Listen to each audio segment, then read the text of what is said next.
So I must be the oldest person working in the industry. That's what's, that's pretty obvious.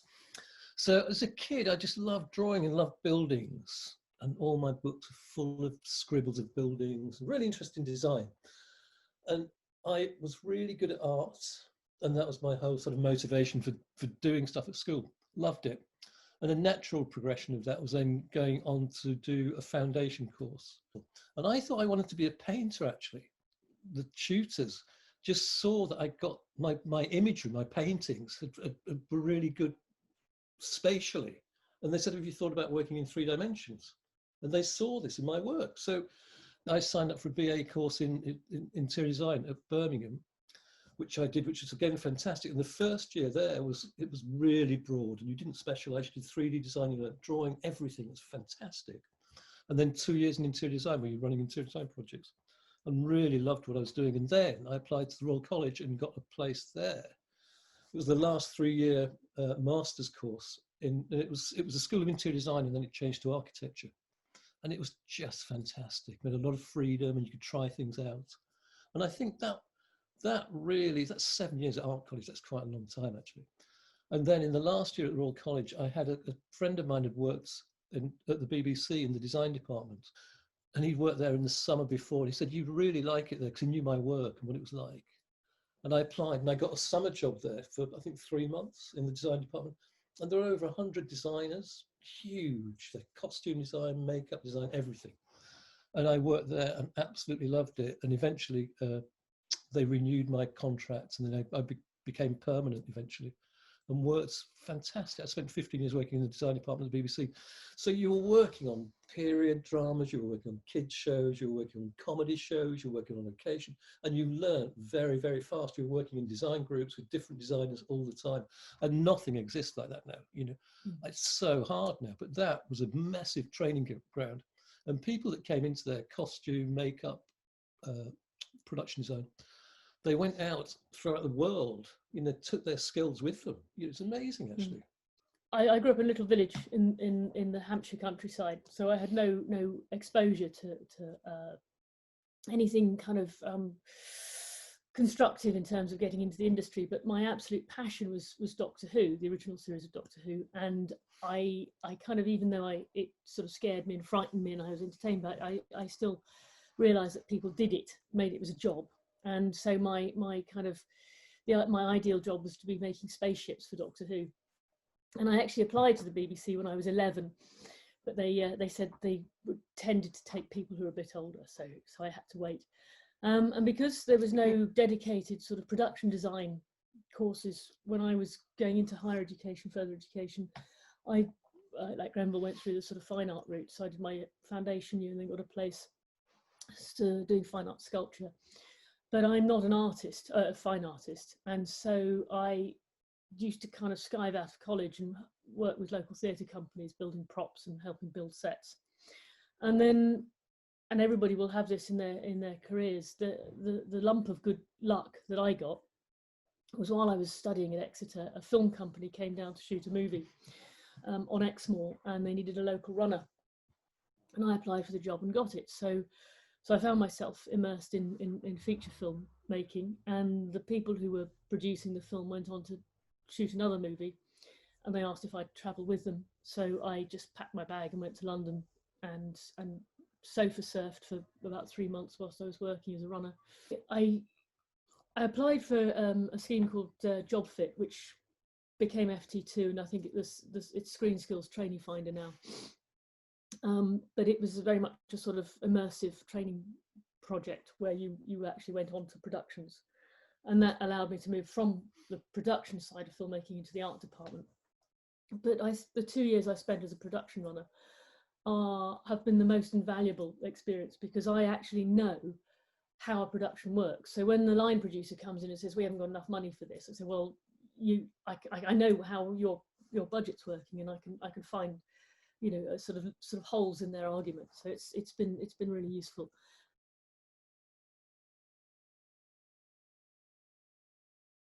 So I sort of joined the BBC design department as a temporary assistant designer.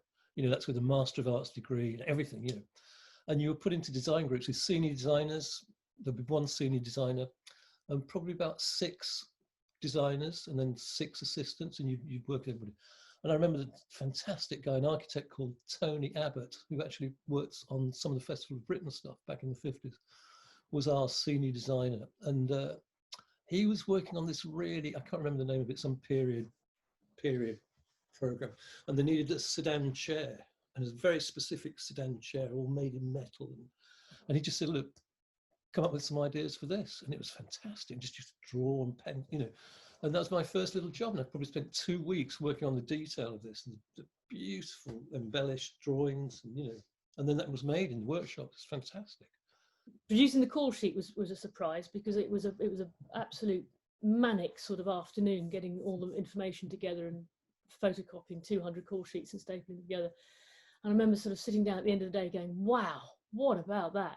And the first assistant walked past and said, well, you'll be doing that every day for the next 8 weeks. I said, haha, don't be so ridiculous. And I was. And then in terms of art department work, when I got onto FT2, job fit as it was, and I was put in placement into my first art department, was actually with David McHenry, production designer, who has written this amazing book, Drawing the Line, which people who want to sort of learn hand drafting, it's probably the best book out at the moment. David was the production designer and I was the trainee. I'd never seen a scale rule before. I'd never used a drawing board before or parallel motion. And he said, get yourself a tape measure and a notebook. I want you to measure up some locations. So the first thing I was doing was going out, measuring locations, bringing them information back and then drawing them to scale. And that's how I learned to draft. And the more I did, the more fluent I got, and the more David would give me to do. So I started drawing little bits of scenery. And that's, yeah, I just learned on the job.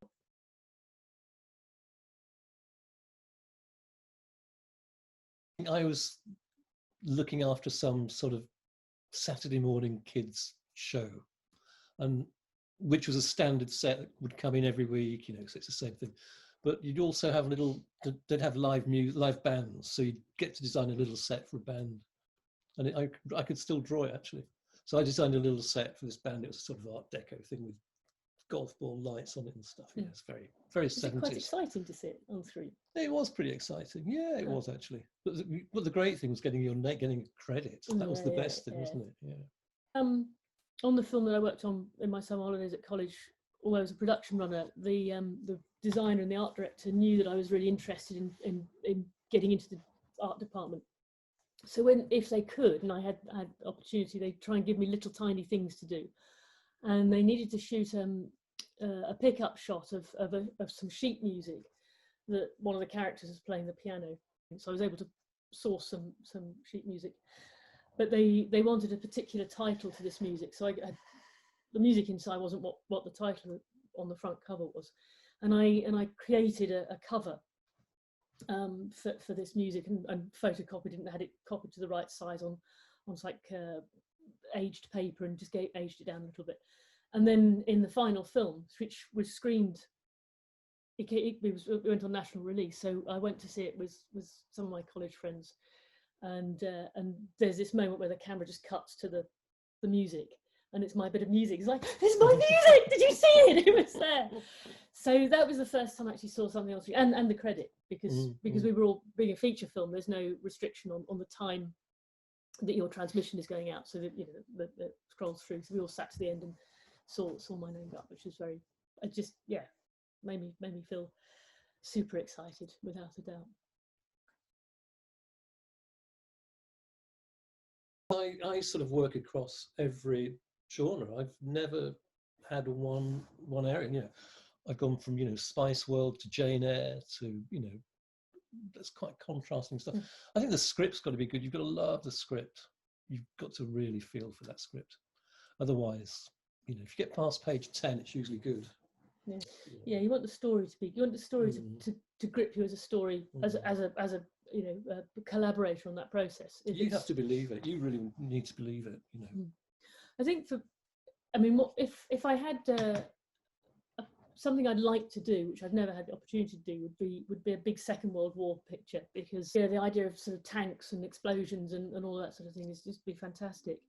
But my biggest influence I think in terms of film aesthetics, probably comes from Terry Gilliam, and that kind of richness. So very odd or very kind of strange projects, which aren't defined by it's set in the 18th century or it's a 1950s. That would be my favourite. And I think probably in terms of the projects that we worked on, the Harry Hill film had the most about it, because it was so eccentric and so weird, and we had to come up with things that just don't exist and work out how to do that. And I also really enjoy solving problems. So when it says, in the script, the villains are disguised, their car is disguised as a traffic cone, you have to come up with how are you going to do, nobody's done that before. It's doing it. Whereas if you here we are in 1950s Soho, you get all the books and do the reference and go to the V&A and stuff, and you just recreate it, which of course is challenging in itself, but there is a kind of reference point. But something like a Harry Hill film or like a Gilliam type project, you're literally inventing you're coming at it for the first time.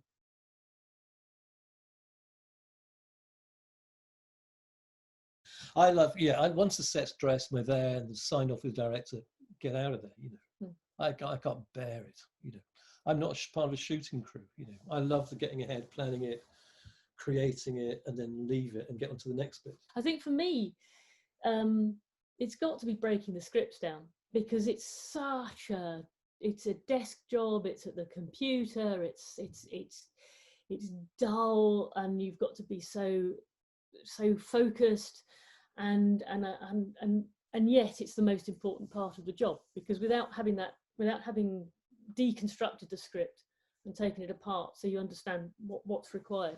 I think the other thing that is, it just seems to be from job to job, is never quite enough money and never quite enough time to do everything that they want. And it's that the frustration and negotiating with the producers and saying, well, you've put it in the script, so how do you think we are going to do it? But it's every job's like that, so you just but that comes up on every job. You just get on with it.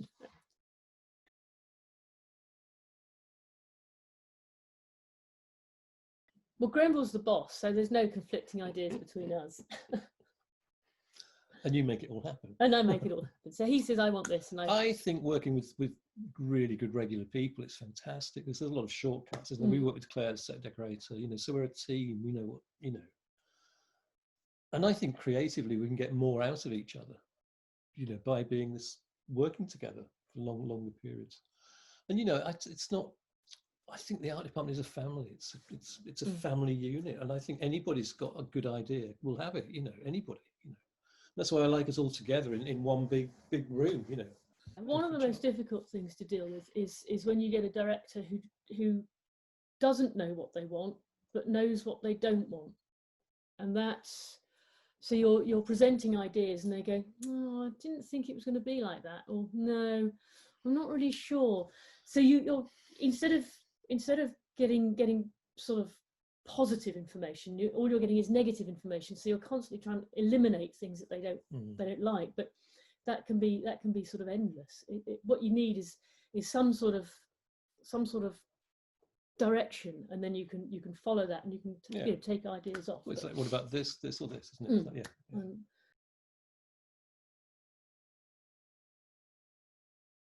a lot of the emphasis on the COVID training from BEC2 and from the BFC and the various bodies, unions supporting the industry, focusing a lot on the shooting crew, but I think it's more difficult for them to anticipate how the art department's going to manage, because as we've just touched on, I don't think production producers really understand exactly what we do.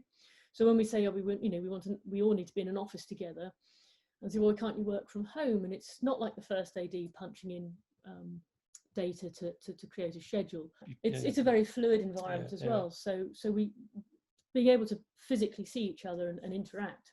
I don't think anybody should put themselves in any danger whatsoever, or feel that they're at risk. It's not, it wouldn't be right for we don't have to do this. Do you know what I mean? We don't have to do it. That's the thing.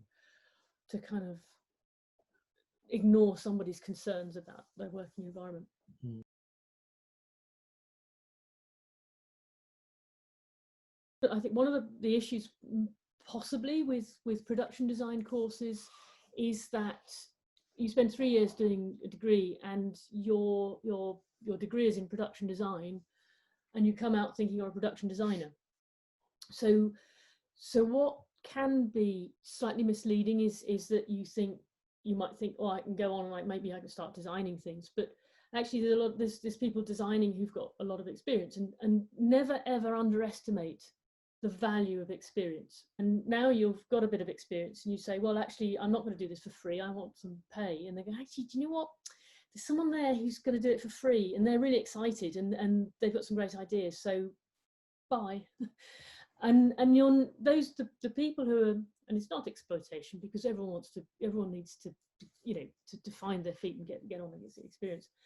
But there are people who will take the hungry, getting into the industry desire. So be protective of your talent and your ability, and don't squander it early doors. You know, get a bit of experience. And you don't just arrive at being a production designer. It's a journey, you know. We tend to take people on as assistants, and certainly if we can give people work experience. If we've already, because our art departments tend to be quite small, so it's not easy to bring a whole load of people in. Hopefully we're giving a step on the ladder to the, you know, in 5, 10, 15 years time, the next, you know, generation of art directors and designers and set decorators.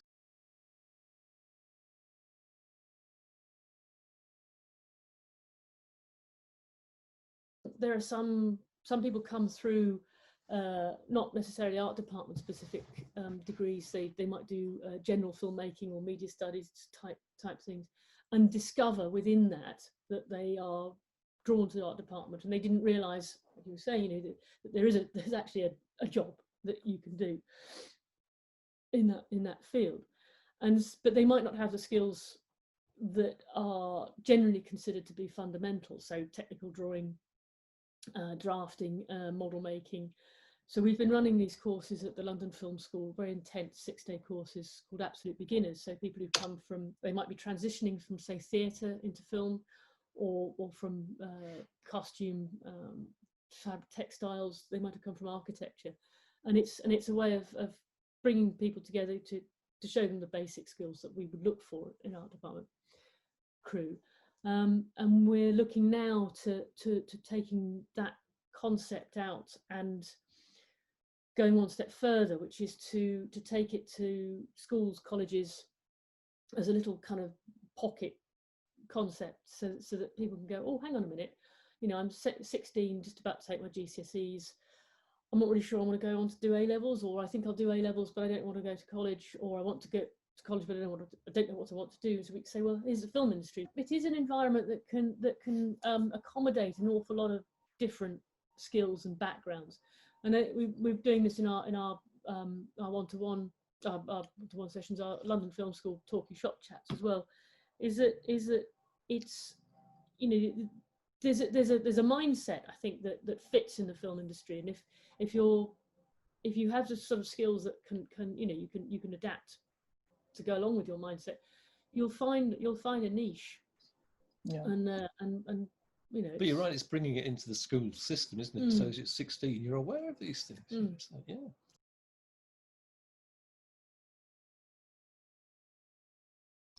So I think it's enthusiasm, it's creativity, it's communication, it's ability to get on. And I think we try to be as honest with each other as we can. So if you're tired, or you've been asked to do something that you actually think is maybe beyond your capability, or it's going to mean you have to stay in the office late or go somewhere, and if you feel uncomfortable with that, you should be able to say, look, I'm not sure I can actually go to set and go to the studios and come back to the office before I go home. And go, well, fine, we'll work it out. We'll make sure that, you know, the thing that needs to be done gets done, and then we cross over the and just ask, isn't it? Just the ability to ask questions. You know, not to be worried about asking things if you don't know something. You know, God, you know. Yeah. I never say, yep, that's fine, and think, I have no idea what I'm supposed to be doing. Yeah, be honest. Be honest with yourself. I mean, and sometimes you do play that. So if you're on the set, and you're with the standby team, and the director says, well, where are the pink elephants that I asked for on the tech recce? And you go, good point. I'll hang on a second. I'll just go and make sure. And you go off to the standby truck and you get your phone out. Say, what elephants? If you react like that, you can spread panic. Having the ability to absorb what you've been told, listen, process, and then work out how to carry that out is these. And I think these are things that you acquire by working with people who are doing that sort of thing. But also, it probably was part of your. It's all about it's all about relationships, isn't it? Into relationships between everybody. And solving problems and at the end of the day, we're just making movies. We're not saving lives or rescuing refugees or all that sort of thing. It's a privilege and a fun to be in the industry. So keep it fun rather than make it rather than punish people.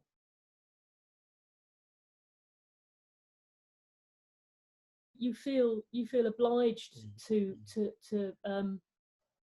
prove that you should be there, and I think that does lead to, say, not exploitation, but that you might feel that you should stay in the office late because you're maybe not so up to speed with doing a task.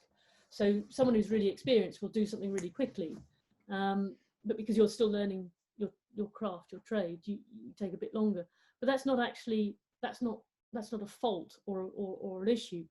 It's just sort of balancing that. It's the way it is. And after a while, I mean sometimes because I get so wrapped up in what I'm doing, is I can find that it's sort of 6:30, 7 o'clock, and I'm just getting up to speed, and I think, I could just now sit here for another couple of hours and do what I want to do, or I come home and I'll still carry on doing it.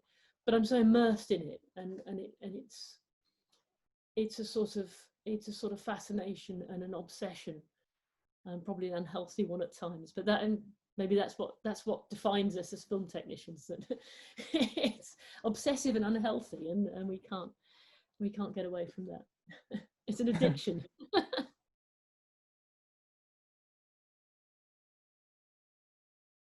I think I have to say, I'm always massively impressed by the quality of work that people bring to put in their portfolios, and half the time I think, blimey, I can't do that, so they must, they're amazing. So it's I think a nice variety. A variety is great, from graphics, from models, from drawings, variety of stuff's nice. You don't have to have an example of everything, but no. It's certainly technical drawing, I think, is fundamental, as a fundamental skill. Even if you're not going to go on to be a sort of top end Pinewood drafts person, just the ability to draw something to scale. I think learning the analog hand drafting skills is important, because even if you then move into digital, which is almost a standard now, if you don't understand the information you're putting into a digital program, there's a very good chance that what you produce is meaningless. The construction team need to be able to make it, and if the measurements are not right, or they don't match up, or there's some discrepancy in scale, or there's not enough information, then you've not communicated. So hand drafting in the first instance focuses what you're doing, and digital drafting just speeds that process up. Making COD models is another basic skill. It's really useful to have, but equally being able to research something. If a designer says, I want to know what coffee pots they had in a 18th century coffee house, could you show me some examples? So you don't just Google it. You can go and research things. Maybe you go to the V&A, or you go, you find sort of libraries and things. I did a Sharp's rifles. I helped out doing some research for Sharp's rifles, and I joined the British Library and the Army Museum Library. British Library, it's all digital. You search everything online within their archive.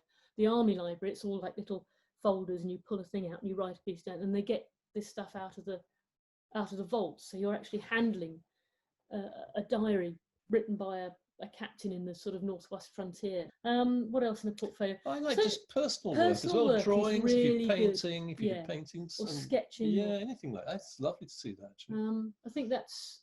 I mean, to one example of Hannah, who's our art department assistant on adult material. She got the job on adult material because she sent me a CV and a link to a little online portfolio, and said, you know, would you meet? And I was free, and we met for coffee. She showed me her work, and she'd done a very generic TV film degree. It wasn't specialising in production design, but she realised that's what she wanted to do. So she wanted to be art department. She wanted in the art department. She wanted to be in the art department. So she researched courses to learn technical drawing and model making. She did the Terry Ackland Snow course. She then stayed with Terry for free. She worked for free with him, but was able to use the resources he had at Pinewood for developing a drafting technique. And then she created a little project of her own. She found a place to measure, which was a Georgian building in London, and she surveyed it. She did a measurement of it. She built a white card model, and then she built it in SketchUp. So off her own back, she developed her own skills, and I think that impressed me more than the fact that she got that in her portfolio, that she actually did that. So in a way, it's showing something about you as a character and your personality that makes you stand out. So this, it's a difficult one. I don't know how you do it, but I just thought, and then Rebecca, who was assistant art director on art department assistant rather on End of the Fucking World. She'd got a part of her portfolio was all her portraits she'd done of animals. Very, very good fine art painting and illustrator. Which we used to utilise. And when we got her to do a few of those, to create a few of those for the wall in Clive's house on the staircase. So she had her own personal work, and it just shows that there's more to you than just something you've kind of brought together. Who's it? Oscar said. Oscar Allen. He got a job on this one line, didn't he? Really? Yeah, he'd put at the end of his CV something. It was all the kind of usual stuff, and then at the end of it, and I really like pies.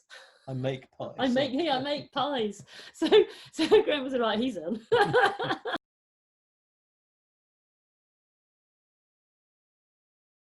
There'll become times when you're in your career where you have to choose. Somebody will offer you a job, and then you'll get another job offered straight away, and you have to make a choice.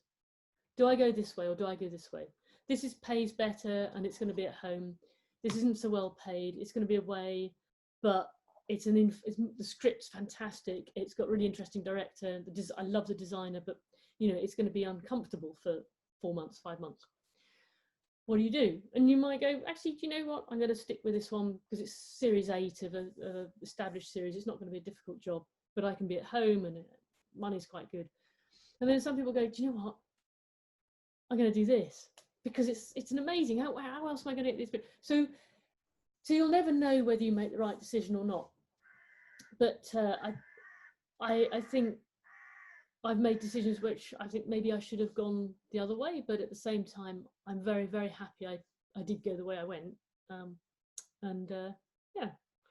think it's not particularly a piece of advice, but trust here, trust your instinct. Yeah, I think I've done a couple of jobs where I've sort of flown. What was a job where I flew out to Budapest? It was all very last minute, wasn't it? Yeah. And got out there with the director and the producers, and I just knew that it was wrong. So I just got on a plane and came back. It's like, just go, I think you trust your instincts. Yeah. Otherwise, just enjoy it. Enjoy everything because it's an amazing job to do.